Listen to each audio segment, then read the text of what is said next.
3. All right, so everyone can see my screen okay? Just want to Yep. make sure, okay. So last forecast of or verified forecast, I should say, of the cooling degree season. Jumping right in, looks like most people did pretty well. Not too many negative scores on the board. Verification was 14.1, so it was pretty warm, all things considered.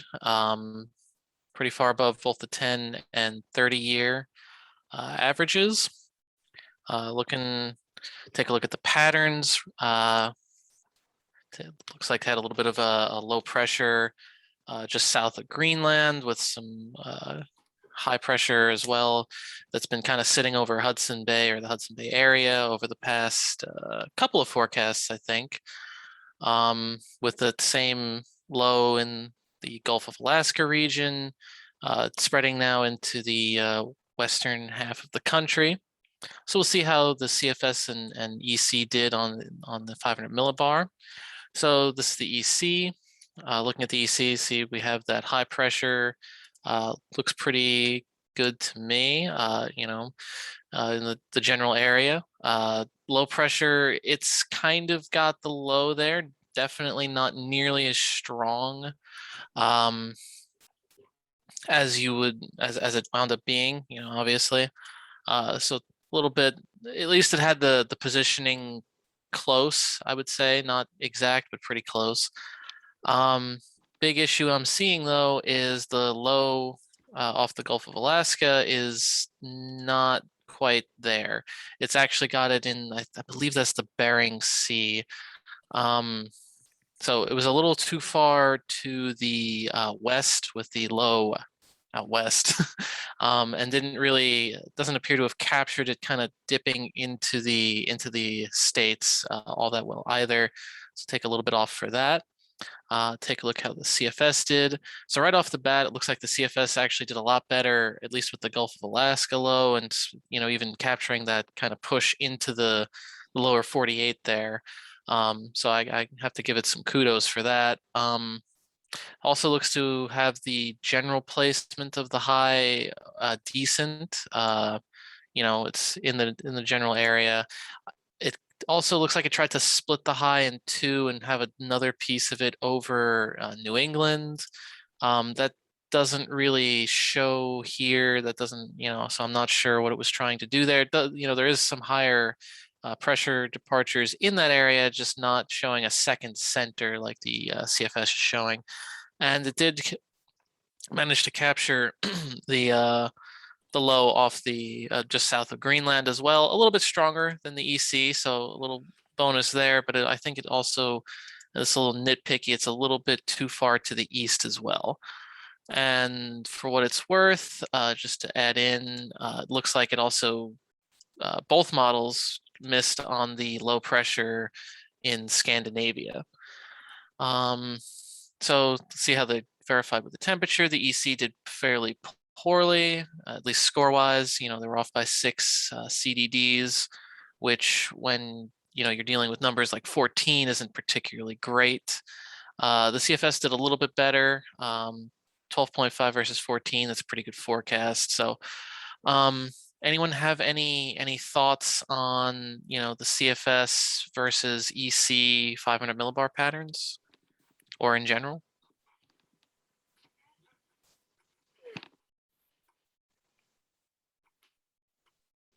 Okay, well, if anyone has any thoughts that come into mind, feel free to mention.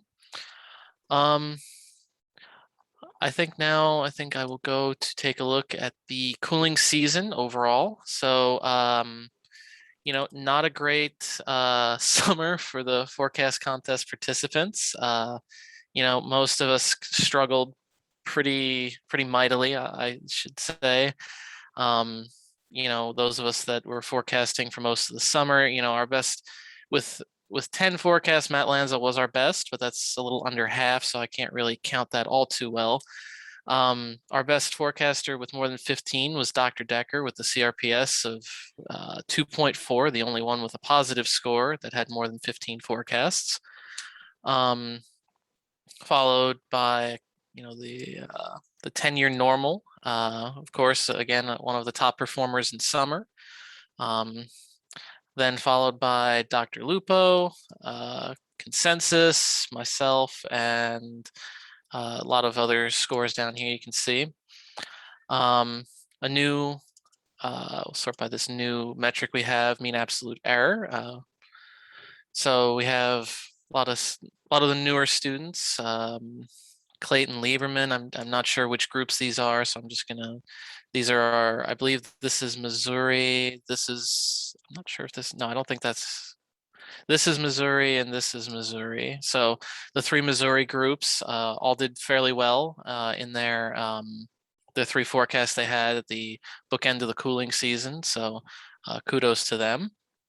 As for directional correctness, looks like I managed a 71.4. Don't know how I did that, but followed closely by Dr. Decker at 68.4, and with a significant number of forecasts, also followed by Dave Margolin and Dave Darkangelo. As far as CRPS versus consensus, metric we kind of overlook sometimes, looks like our top performer was again Dr. Decker, at least with a significant number of forecasts, but still with a negative score this time. So just to kind of give an idea of how difficult this was, I'll go back to cooling season 2020. And, you know, you can see we had plenty of people that scored fairly well. Industry, Dr. Decker, Phil, Zach Mages, Paul Roundy, all with positive scores. You know, last cooling season and our lowest directional correctness, not including the CFS, was 68% on the EC. Lowest human was 68.2 from Dr. Lupo. So if you had 68.2 this year for comparison, there we go, you would have been in third place, tied with the 10-year normal. So a very difficult summer to forecast, at least from the forecast contest perspective. And, you know, we have a couple of people from industry here. Does that kind of ring true to you guys? Yeah, this is Dave Darkangelo. Yeah, it rings true. You know, it was an above normal summer nationally, temperature wise, but had just enough cool air in high demand centers. Like if you run a line from, say, Houston or Dallas, Houston to Atlanta to the mid-Atlantic, you had just enough cooling in that region. That's a fairly significant, or it's a very significant region for cooling degree days. You had enough volatility there at times to create some havoc with those 16 to 20-day forecasts. You know, if the predominant view you had of summer was warm, that panned out. It actually panned out quite well in the end because it was really bookended by pretty hot months, June and then September. But really from mid-August onward, it was pretty far above average, and that's continued into October as well.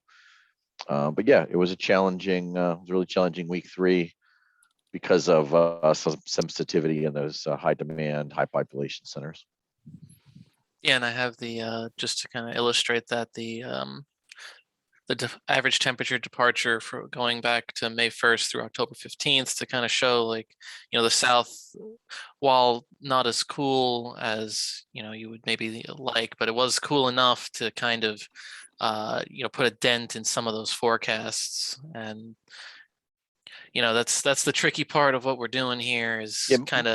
Michael, look at the anomaly or the delta there from say July 1st to say August 10th. July 1st to August 10th. The bane of my existence. Yeah, see, therein lies the the biggest challenge of summer, right? That's the hottest 40 days of summer, roughly. Jesus. And you know, you stuck a fork in the heat across the most sensitive parts of the country. In fact, all of them, right? Yeah. Everything south and east of a line from Chicago, really. And that was the kind of the crux of the verification, I really think. You know, we had, I think most of those 6 weeks were pretty cold. So it was tough. Yeah, and I think just to piggyback on that, I mean, there's different ways to measure. Obviously, there's a lot of different ways to measure the skill, but I think it really is an interesting question, like you asked, Michael, about the level of difficulty, you know, and I wish we had more metrics to measure, like, you know, be nice to look at the model, some of the spatial correlations and stuff, but we do have, you know, like you talked about, we do have a good amount of metrics, and it does seem like from what we've seen, it is the level of difficulty was harder, and part of that too is, you know, I was just looking at the CDDs. The total CDDs from May to September, which is roughly where we were forecasting, was very similar to last year. I think it was off by like 10. Like this year was ranked like 8, last year was ranked like 7 or something. But like when you look at directional correctness, you know, like me, for example, and I think a lot of people, I was like 80, 85% last summer, and this summer, you know, like 60 or 65 or something like that. And it looked like in general, that was the norm and not an outlier. There was a significant drop off. And I think Dave pointed out, and we've talked about it all year, but you know, sometimes you know, human bias gets in the way, but I don't think that's the case this year. I think, you know, we've talked a lot about this. June, I thought was very tricky. I remember having conversations with Dave back in May about how, well, yeah, at least it doesn't look like, you know, because Texas is wet, maybe it just won't be that hot. And then we had like our hottest June since 1950. And then we had this period, right? July into early August, which was like following that June. And then of course we came back generally warmer again, the latter part of the summer and stuff. So, and just the week to week variability, it just seemed like it was higher. So yeah, it seemed like I think this is one of those situations where I think if we all had just a couple weeks to burn, if we were like grad students or whatever, it'd be really fun to like investigate further, like the, you know, why this year was more volatile or more challenging from a forecast perspective than last year. But I just want to add one more thing too. Just kudos to you, Michael. Just if you go back to the the scoreboard, I guess, and sort by directional correctness. You know, we talk about, you know, again, there's no one size fits all, but directional correctness, I think, is one of the more important metrics, right? It tells you something about your consistency, reliability, and you know, you have the highest score here. Well, Max, I see why Max joined the call today, because Max had a perfect score too. So that's why Max joined today. But I would come in last with the number of counts. Yeah, See? right. Hey, at least you're off to a good start then. But no, that was really something. I mean, and it's really something too when you see, you know, some forecasters here have been doing this a long time. Like I think in even industry here, like that's Maxar and stuff like that, you know, in the ECMWF, you know, we're in and around 50%, plus or minus a few percent from 50, and you were up there over 70. So, you know, really nice job with consistently getting the right forecast, or on the right side of it. Thanks. Hey, Dave, I have a quick question. Yeah. Is the directional correctness, is that the part of the forecast when we fill out, what parts of the EIA region should be above or below normal? All that is, the directional correctness is looking at how you scored relative to the 30-year. So like if you were forecasting a hotter forecast than the 30-year normal and a verified warmer than the 30-year normal, you get a point. You know, it's like you're right. Gotcha. And if it was colder than the 30-year normal, then you know you get like a 0. And so 70, basically it's saying that 71% of the time Michael was on the right side of normal when he forecasted it to be warmer than normal, or when he forecasted it to be colder than normal. 71% of the time he was right. And you know, again, there's a whole discussion on this, and one of the reasons why we have so many metrics is because there is no perfect metric, as Dave Darkangelo will tell you, right? Like, you know, sometimes even if you just get one or two of the big forecasts right, big calls, if you will, during the course of a summer or winter, that can be, that can make all the difference in terms of your, the trading, your performance, your P&L and stuff. So, but that being said, I think directional correctness is certainly one of the more important ones. Yeah, I'd agree with that, David. And one more thing about from an industry standpoint, the 16 to 20 day is an interesting intersection between kind of the low frequency of the seasonal signals and then the really high frequency noise of kind of the synoptic space, or really inside of, say, 7 to 10 days. And so there's a couple of schools of thought with regards to forecasting in the 16 to 20. One is to, play it each day as they come, and you kind of take each piece of information by itself, and you kind of like let it live in a bit of a high frequency, noisy state, and hope you kind of catch some of those zigs and zags.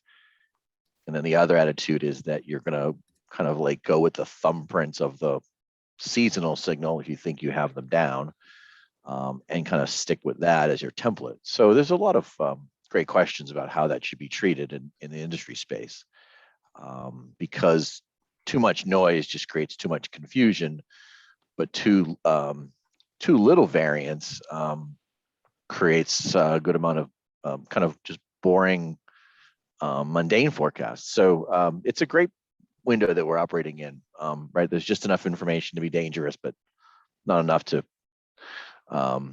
do spectacularly well. But it's fun. I think there's a lot of value in seeing people's strategies, and I think there's a lot of value in seeing the different approaches that people take. And I think some of the skill scores, and I'm looking at things like bias and mean absolute error to kind of get a sense of that as well. But yeah, it's pretty fun. Yeah.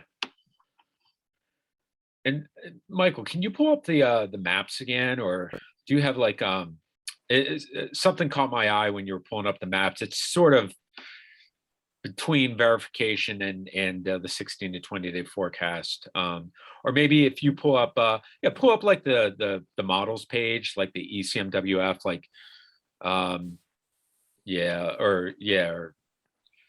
this would be fine too. Pull up the like 500 millbar height anomalies, please. Okay, let's see. Where's this one? Looks And new global.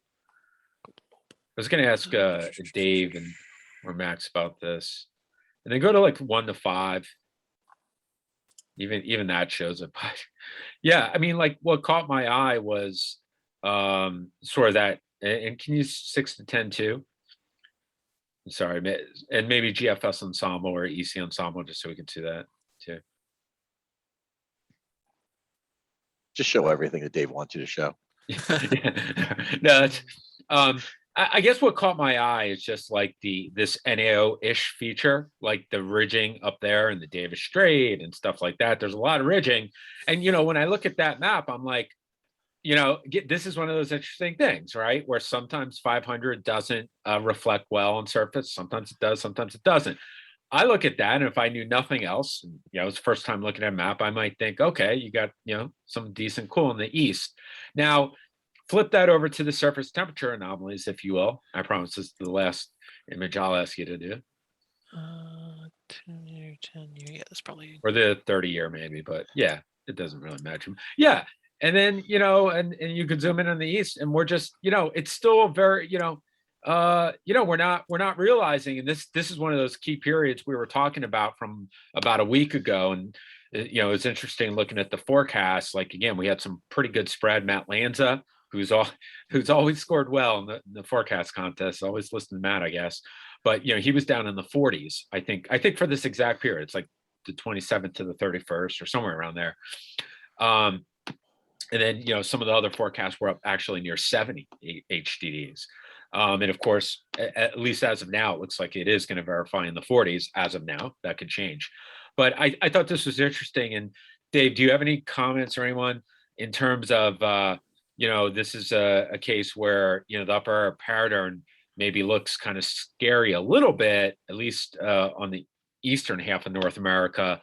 But, Sure. We're still in a pretty darn low demand pattern forecast. Well, we're really, I think what we're kind of discerning here is the source region of those air masses. And so while the 500 looks really spectacularly impressive, and I think if we were 4 weeks further down the road, you probably ask how much snow in the mid-Atlantic and Northeast. However, these are really Pacific-based air masses, right? This Pacific rager comes into the West Coast this weekend and early next week, and it puts all this rain and snow into California. And so these really are Pacific-based air masses, and I think what you're seeing is the Euro, in a sense, kind of pick up on that pretty well, which is that the source region just isn't there to support widespread cold yet. Now, it clearly is a less warm pattern than what we've experienced for the balance of October, because I think we're gonna challenge for the warmest October on record, or at least since 1950. But I think this becomes and this increasingly is the problem this time of year, right? Which is, what is your source region? And so without some kind of like large ridging over Alaska or the Yukon, there's really no available cold in source regions to funnel into the U.S. despite an upper level pattern that I agree looks very impressive. So it's a source region question, and then there's some wonderment about maybe a potential warm bias on these mid and late period Euros, but I don't really have a strong opinion on that.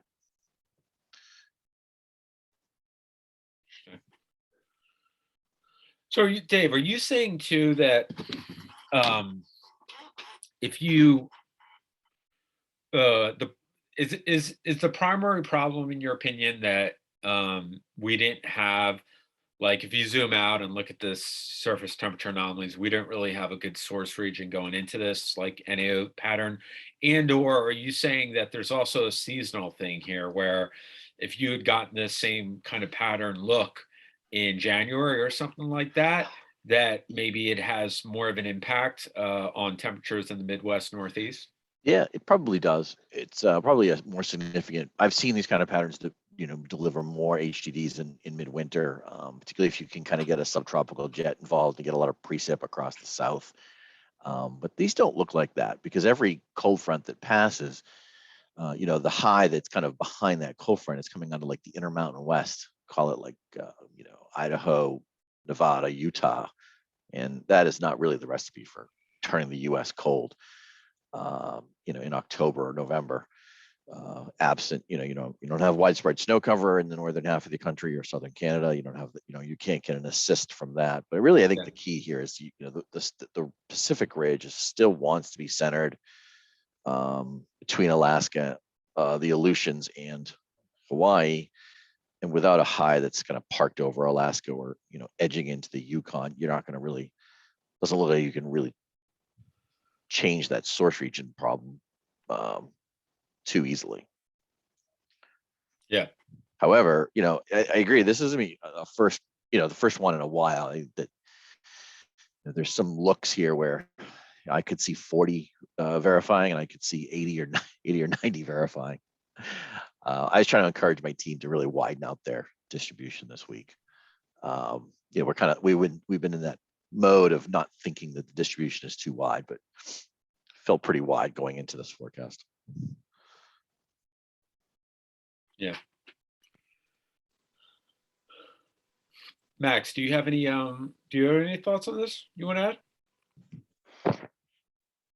No, I don't have too much to add.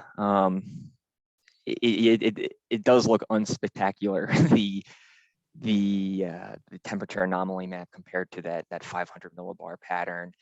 But I you want to see that ridging extending farther north, develop some more cross-polar flow, as Dave mentioned, and it's just something we haven't seen yet. So yeah, you can kind of follow the height lines there. Even though you have that ridge extending into interior Northwest, you probably want that to extend farther north, again, into the British Columbia and into the Yukon, and it's just something we have not seen yet. So yes, that source region continues to be south of Alaska, down into the Eastern Pacific. So not too much to add. I think it will be interesting to see where we verify For the last week or so of October. It seems like these systems are starting to they're trending a little bit farther south than some initial modeling. These low pressure systems coming out of the west. That southern track should inhibit southerly flow out ahead of the systems. So even though we're not necessarily cold, I think we're starting to see a signal for these high temperatures being a lot lower than what we were seeing about 5-10 days ago over much of the central and eastern United States. So I am curious to see how that verifies with HDDs, and whether it's going to be closer to that 40 or a little bit higher than that. Yeah. I was thinking what Dave said earlier too about, I look at that, I'm like, boy, if this were like midwinter, I'd be, Dave and I, we in the Northeast, we'd be thinking about getting our shovels out and, maybe a good snowstorm, good nor'easter, but Yeah, I wish. not yet. Yeah. Hey Max, I know Dave has to run here in a minute too, but just completely switching gears just for a second before we hand it back to Michael and talk about the forecast. Yeah, do you have any just mid-season kind of thoughts in terms of ideas to make the pod discussions or meetings better, ideas for improvement, or I don't know, just any observations that you want to share? I don't really have anything to add. We've had my group's had about 3 meetings so far. Working on scheduling another one coming up. I think it would be good, and this is probably I put some of the onus on myself here, but to ahead of the meeting, pick a topic to investigate, have the group look into before we come together, and then during that pod discussion, have that conversation. For example, just coming up here, we have this eastern Pacific, deep trough, south of Alaska here. Maybe before our next meeting, we could discuss when does that pattern change? Does it change, and what causes that? And that could be the main topic to drive our discussion on the seasonal or the subseasonal forecast as we head into November, any potential changes to this warm October pattern. So maybe having a little bit more of a defined topic coming into the meeting would help our group and maybe set a good course of direction for discussion. Yeah, I think that makes sense, and that reminds me, Max, because I think that's a really good idea, and we've had one of the things I've tried to do is I'll share during our pod discussions like a Maxar report or something like that, like the ones we have access to, the 16 to 20, and we'll just kind of go through that. I figure hey, okay, this is a real market report. Let's dissect it. Let's see what they're doing. Let's talk about it. And then a lot of times I find interesting things come from that. And we ended up having a big discussion about risk. And then we actually emailed Bradley at Maxar, and he was really great. And he sent us back, we asked him how, because I forget what it was, but it was one of these discussions where they said something like models are in good agreement, but we have average confidence. And that got us thinking. We were reading it, and that got us thinking, well, if good model agreement is average confidence, what exactly determines really good confidence versus low confidence in the 16 and 20? And so we emailed him, and he sent us back this whole thing, and I'll share it with you and Dave because you guys might want to share it with your pod groups. I don't know, but I thought it was it was informative. I thought it was helpful. Yeah, sure. Would love to see that. On the last in our last pod meeting, we kind of went over my internal, my company's internal kind of look for November. Not necessarily the forecast, but kind of some things we were looking at, going into the next month. But yeah, we didn't really get into deep discussion on confidence ranges or risk to the forecast. So that's something that we could probably hit on in future meetings. Yep. Dave, are you still here? Any thoughts before you go on the? Yep, I'm still here, Dave. I have to jump in a few minutes, but yes, sir, I heard that. I'm kind of curious as to kind of what would qualify as a high confidence forecast for them in that time frame. I guess it doesn't have to be model agreement. It could be more some of the consistency of macro factors that they may be interested in looking at. I'm just really curious to see what make that cut for them to classify something as high confidence. And then the other thing would be when they've classified things as high confidence, what is their hit rate under those circumstances? It would be pretty insightful. Yeah. I'm gonna share this too right now. But yeah, I have to run here in a few. So thanks for everyone's input Yeah. today. Thanks for coming. Thanks, Dave.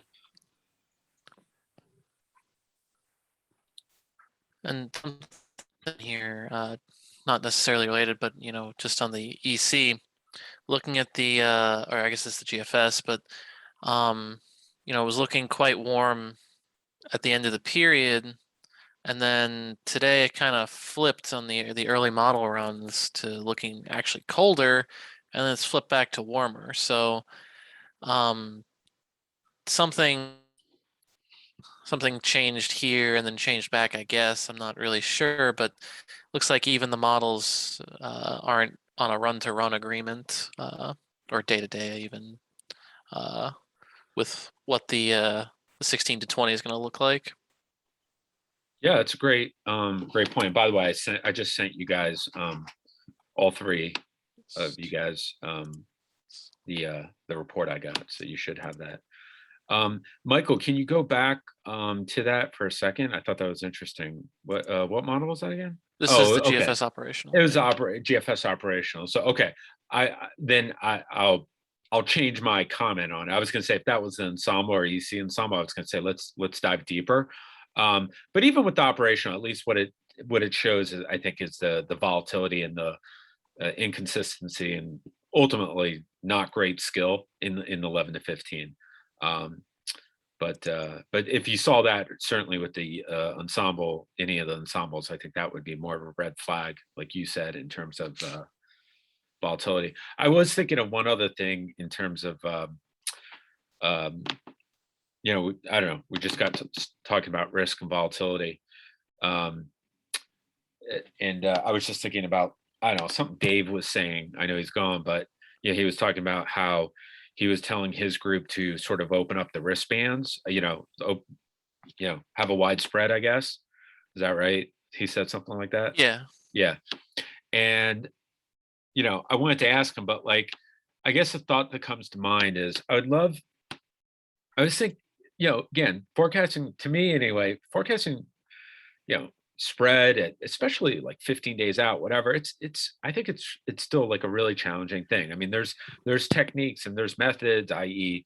ensembles, look at the spaghetti spread, the perturbation spread. I mean, that's a good sort of objective method, and, recurving typhoons and this and that. But I like where Dave was going in terms of, and Max, I'm curious if you have any thoughts on this.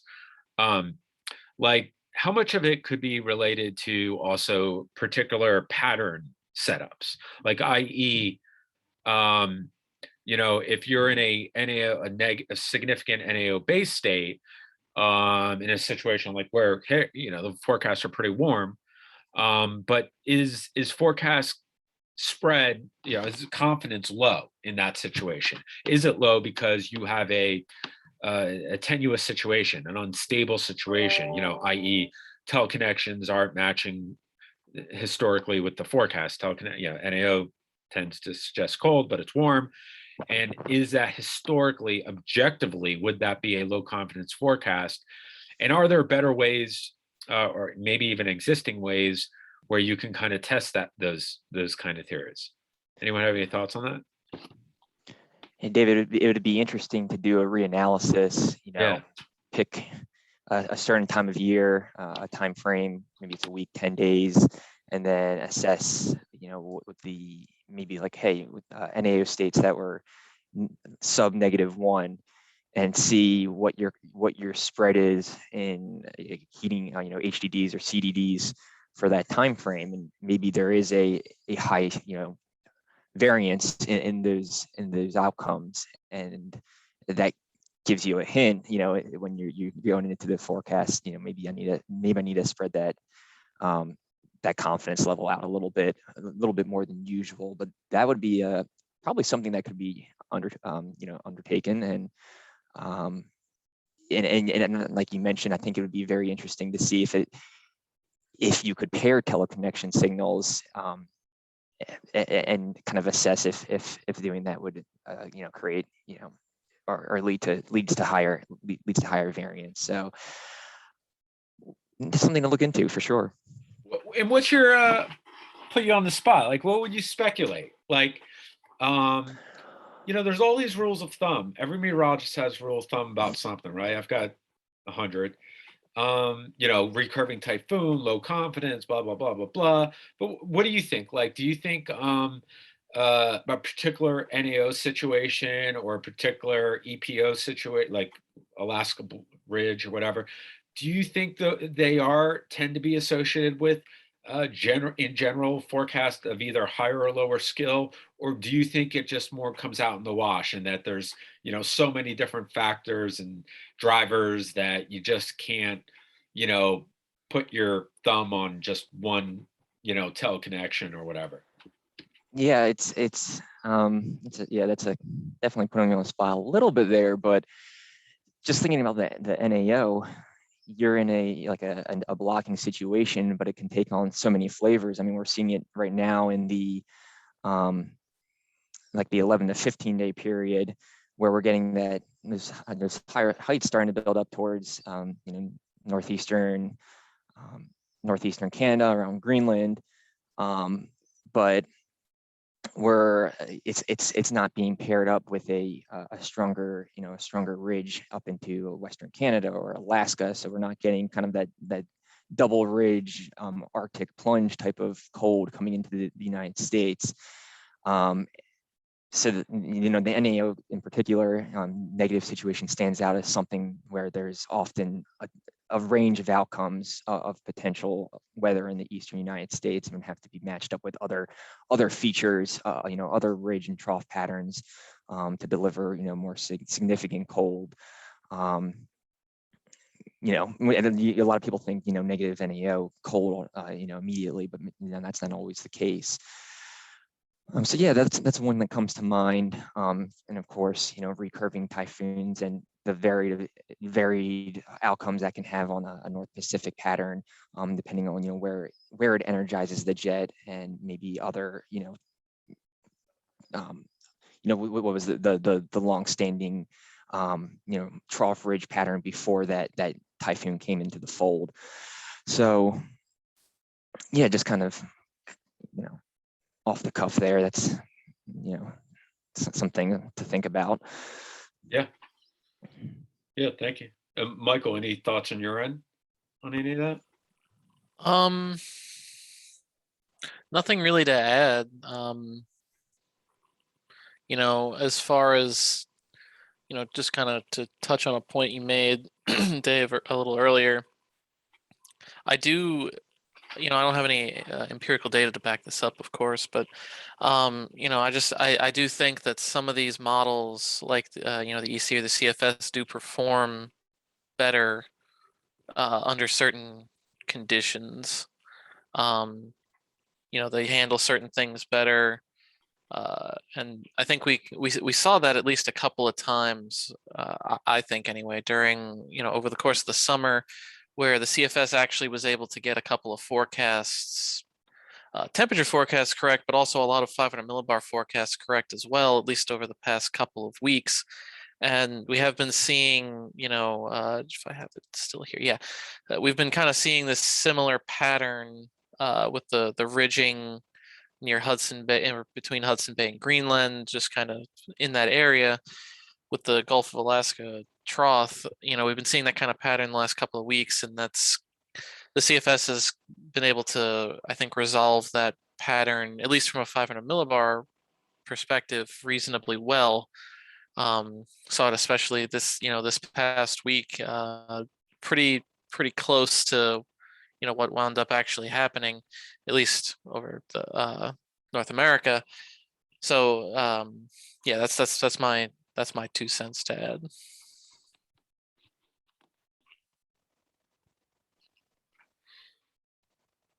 Yeah, thank you. That's great. Yep.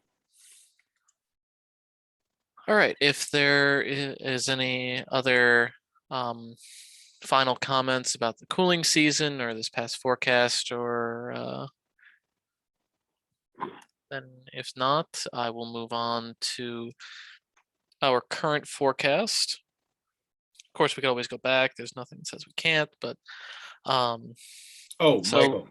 yeah. Sorry, one last thing. I think I was just going to echo, you brought up a good point, I thought too, because a lot of times we always focus on the bad forecasts, like what the low confidence, the recurving typhoons. We talk a lot about that.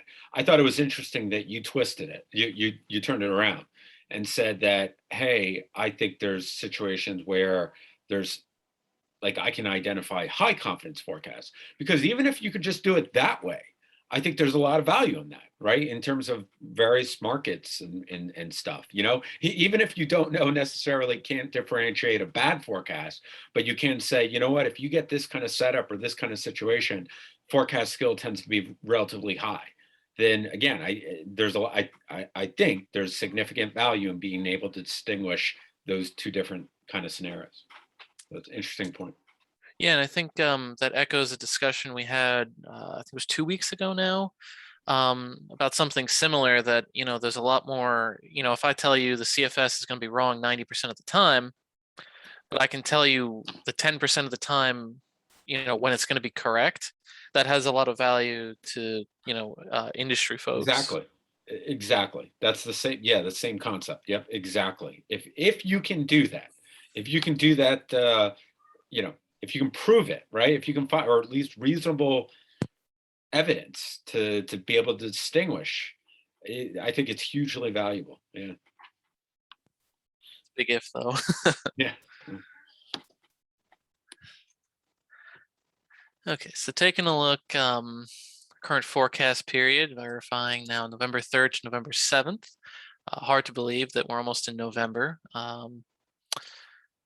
Looking at the spread here, I believe, as Dave already alluded to, or Dave D'Arcangelo, I should say, pretty wide spread with the 45-day persistence down at 26. That probably will need to update a little bit, just since 45 days ago is pushing, I think, into August. So I'm not too sure how great either of these would be, although it was very, very warm. Yeah, Michael, I just want to add, I look at that too, and I think it might have something to do with the summer, the fact that these summer values, it might be like an infinite type thing, where like it's pulling data from like a point where there was like virtually zero HDDs, so you're getting just a tremendously low value. So yeah, I would use, not that anyone's putting too much weight on that, but I'd be cautious about those values. Yeah, that's kind of what I figured was going on there. Especially since, kind of slowly heads up, but as far as human forecasters go, we have 54 on the low end, or warm end, I guess is the better way to put it, and Dr. Lupo as our human forecaster on the colder end at 76. So and a lot of people in between, couple of big names in the 70s. We have Dr. Decker and Matt Rogers in the 70s. We also have Max almost hitting 70 as well. Myself in industry in the upper 60s, and then a lot of our student participants, I'm noticing Clayton and the derechos, especially. Do I see where there should be another one in here? Let me just see. Oh yeah, so two of our student groups are in the low 60s. We have the derechos at 61, and Clayton Lieberman, whatever group that is at 61.5. Whereas Lauren around 71.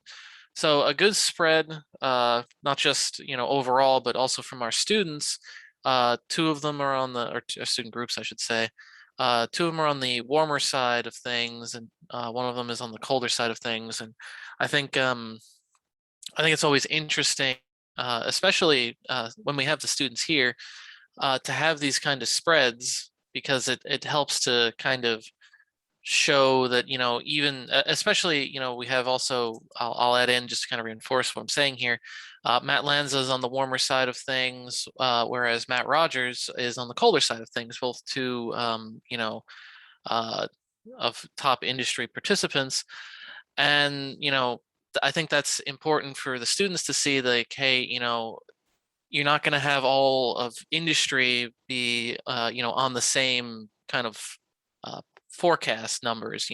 That can happen, of course, but a lot of times, especially in the winter months, you're going to have these spreads like this, and it's always interesting to see, who ends up being right at the end of the day, because it kind of just shows you, like, well, maybe Matt Rogers is right, and we end up with like a 75 verification.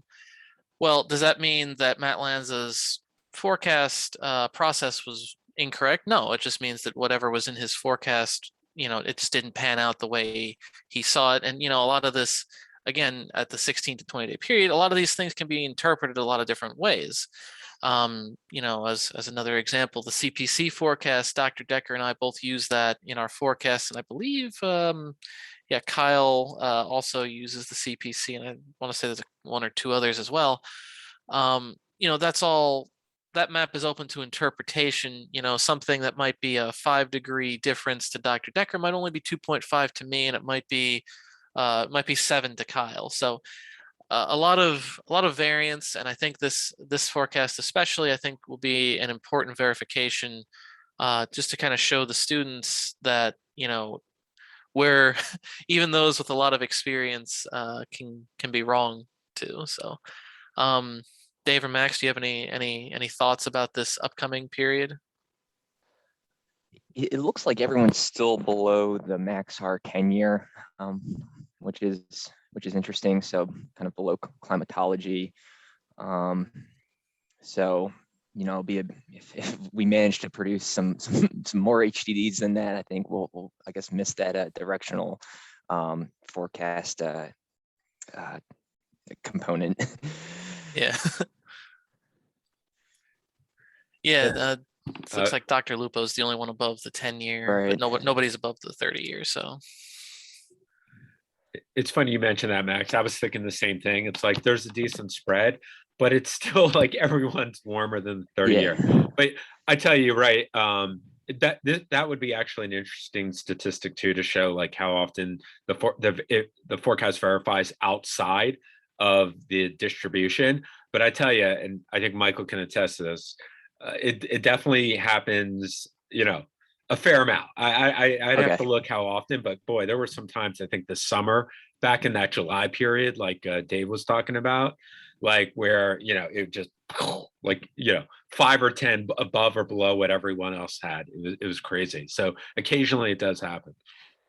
Yeah, and I think this was a particularly interesting period because there's some signs of a pattern change as we get into the start of November, but there's still not that, as Dave mentioned, that deep connection to colder air in northern Canada or the polar region. So if there is a little bit of a pattern changes, it's still enough to generate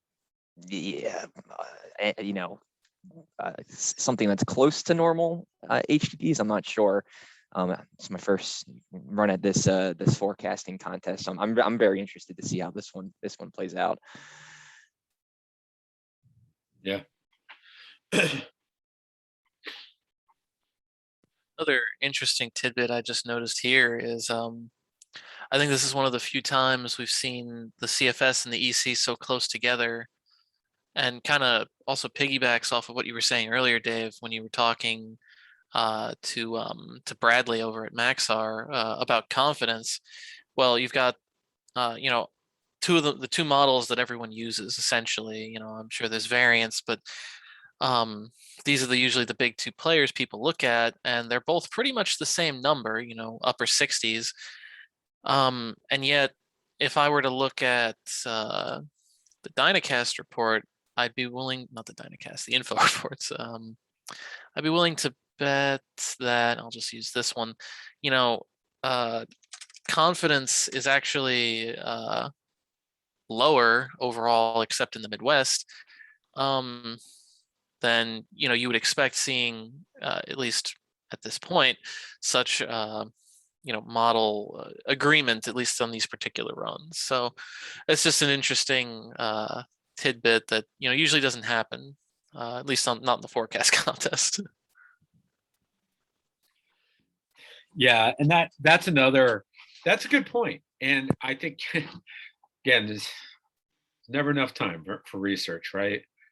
But I think that would be another really fun and important exercise. Certainly some of this has been done at the research level, or more of a macro level. But looking at how strong is that relationship between CFS and EC spread versus expected outcomes, i.e. if you have a big spread between the two models at 16 to 20 versus if you have a really small spread like you do today, does that tell you something about confidence? And I think I tend to think, especially at those long lead windows, it's not so simple, because you're also, what's the skill relative to normal for the CFS in the 16 to 20, right? It's like negative, right? Yeah. It's like, at least based on a lot of times a year, I mean, it's actually like, I don't know, it looks like negative skill to me. It's like, if you forecast opposite of the CFS, you will do better, right? than if you forecast the same. So, if you take, in other words, if you had, let's say, two CFS like models, and they're both relatively bad, and you put them together, does that make it a better model or just two bad models? So I don't know. Yeah, and for what it's worth as well, the CFS and EC managed to get to the same place with two very different, at least to my eye, two very different looking 500 millibar patterns.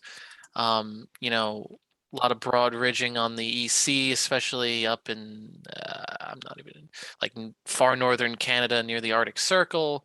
Not really much else going on in the US, at least not anomaly wise. Then you've got the CFS that doesn't have a ridge there at all, but kind of has a ridge poking into the Gulf of Alaska with, another ridge off the East Coast. So it's very very interesting to kind of see, not just that, they're managed to get the same number essentially somehow, but also that they got to the same place with two very different looking setups.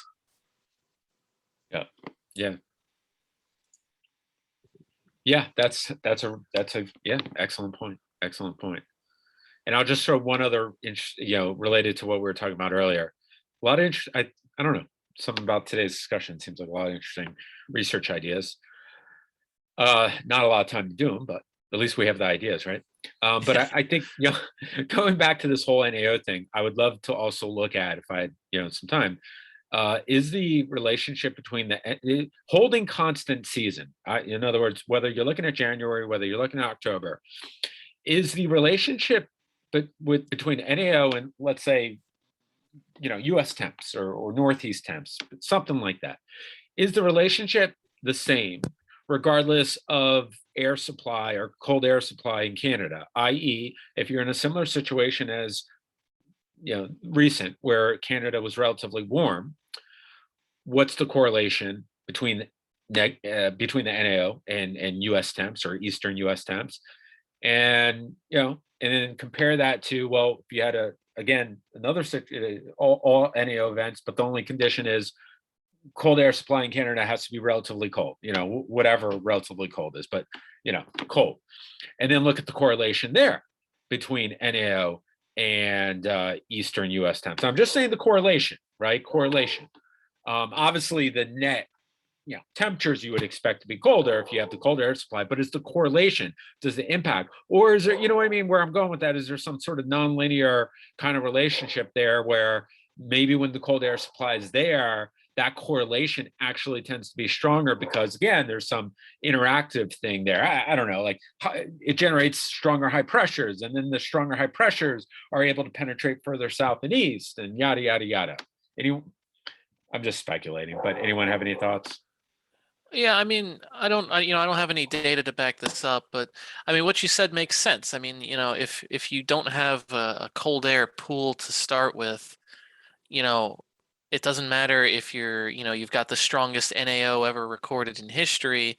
If you don't have any cold air to push into, our demand regions or, anywhere, since, if there's no cold air, you're just pushing in that warmer Canadian, well, maybe not necessarily warmer per se, but that comparatively warmer to Arctic air, Canadian air down into the country, and you're not ending up with those, despite having a pattern, if I still have it here, yeah, that looks like this, and I'll just jump it,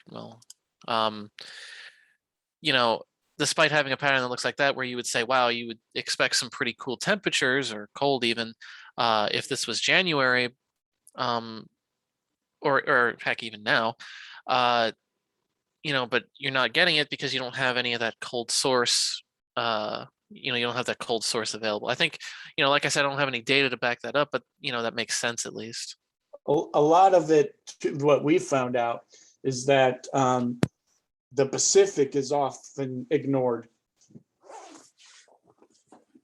Yeah, a lot of people often forget about, the importance of the Pacific, especially on our weather pattern. Yeah, because if you've got Pacific air, then it's technically, when it comes down to it, it's more of a mild source versus cross polar. So if you look at that 500 millibar, I mean, yeah, there's slightly positive P&A. You have to admit, I don't have the chart in front of me, but look at how the trough going into it. Yeah, I mean, not negative, sorry, positive. Yeah.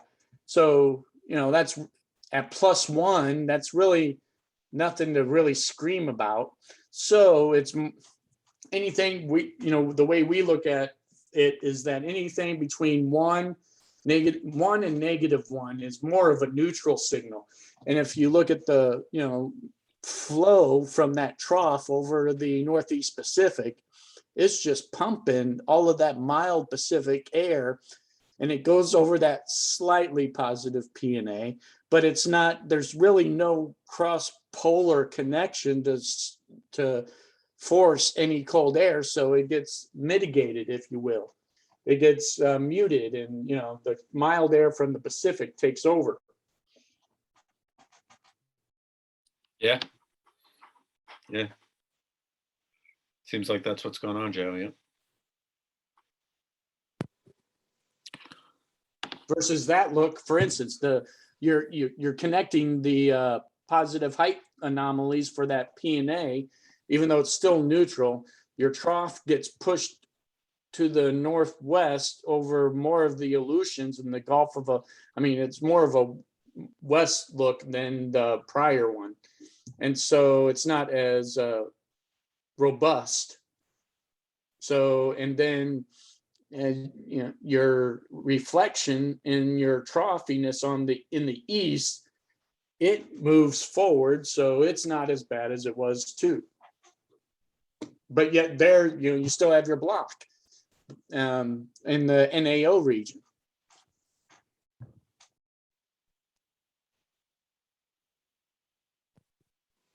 So we found out that a lot of people just take too much, how can I phrase it, weight, if you will, into that negative NAO.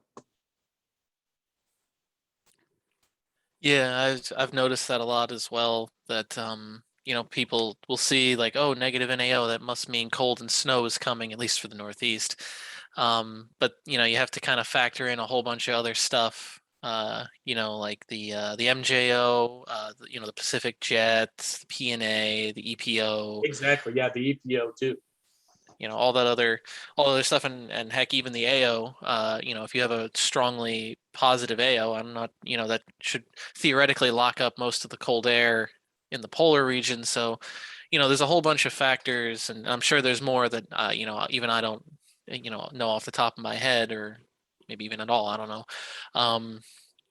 But that's part of the learning process, and I'm glad you brought that up, Joe, to kind of remind people, especially our students, that not to get too zoomed in on one particular feature, unless you happen to think that one particular feature is going to either be the only feature or the dominant feature. So let me see if they have the 200s here. just to kind of see the jet. Do they have it? No, did I miss it? Well, doesn't have the 200s, but you know, I would imagine that there's a pretty strong jet, at least based off this map, coming off of the Pacific. And, you know, if you think that that's going to be the dominant factor, you know, that's fine. Of course, you know, that would, at least to me anyway, that would make sense. You know, if you have a dominant Pacific jet, it's going to control, you know, at least from a cold air perspective, it's going to control the flow of cold air and might even cut it off completely. But, you know, when it comes to something like an NAO, that doesn't really affect anything that's happening, you know, over the West Coast of the United States. So, you know, I could get my ridge here, but if there's a huge trough here, it's going to be kind of hard to get any kind of, you know, it can be done, but to get it into demand regions like Chicago, at least the early demand regions, it would be kind of hard to squeeze it in there. Yeah, because if you get a negative P&A, it's going to dump all of the cold air into the west. Exactly, yeah. All right, we're a couple of minutes past the hour. I don't know, I want to be sensitive. I want to be sensitive to everyone's time. So any final or closing thoughts from anybody before before we close out for the day and enjoy our weekends? Not from me. Thanks, Mike. Yeah, thank you. Good on my end. Okay. Well, thanks for coming, everyone. Hope you all have a great weekend, and enjoy happy hour if you're if you're going to that.